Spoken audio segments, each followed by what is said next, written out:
claims the ship is still afloat, saying it will be towing the vessel back to port. The claims have not been independently verified, but Russian forces say President Vladimir Putin has been made aware of the incident. The Commander-in-Chief receives reports from the military regularly about all the events, including news on the ship. The 12,500-ton and 186-meter-long vessel is the pride of the Russian fleet in the Black Sea. It was involved in the first few hours of Moscow's invasion of Ukraine.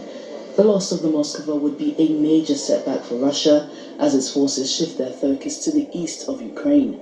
The Navy's campaign in the Black Sea has been crucial to supporting land operations in the southern and eastern regions of the country. So, General Trancor, the news is still fresh, obviously. Claims, counterclaims. It's difficult to sift through what they call the fog of war. If the Pentagon is to be believed, they're saying the ship was 60 to 65 nautical miles south of the port city of Odessa, where Hana is. What does that tell you, that if it did get hit by a missile from that far distance? Interesting enough, it was hit by a missile, which was initially a Russian missile, which had been upgraded by the Ukrainian. For you, there's no doubt this was a missile. Oh yes. I mean, we've got all the information about the fact that it was a drone.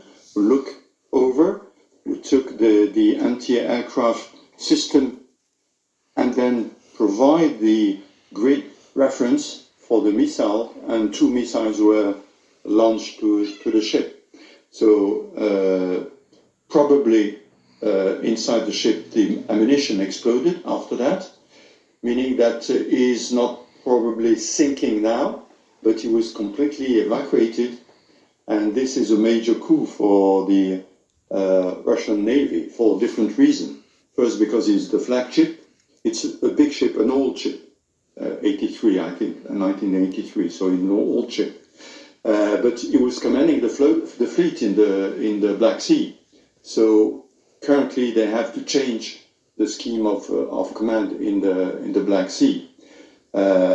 Secondly, as we know up to now, and we will see, Odessa is not threatened by land because of the resistance in Mykolaiv.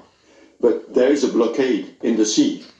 And so that's why it's very important to strike the Russian Navy, because there is no longer an Ukrainian Navy. This was destroyed. So fighting from the land on the ship was an important victory for the Ukrainian. And last week, the British Prime Minister pledged anti-naval missiles as well. Will that be even more of a game changer? It will be an increase in the firepower of the Ukrainian, of course, very, very useful.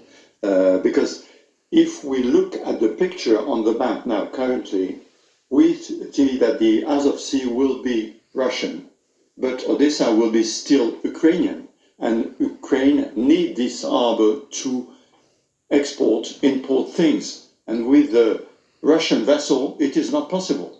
So you need to strike on the Russian Navy in order to show that you want freedom of movement in this part of the sea. But just one brief point on this. It's day 50 of the war.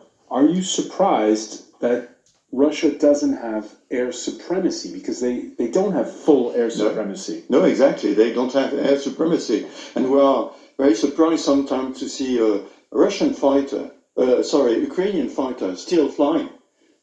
Which is surprising. We thought that all the aircraft were destroyed. That's not the case. Second thing is that the air defense is very powerful in Ukraine with short-range missiles, but now long-range. The S-300 have been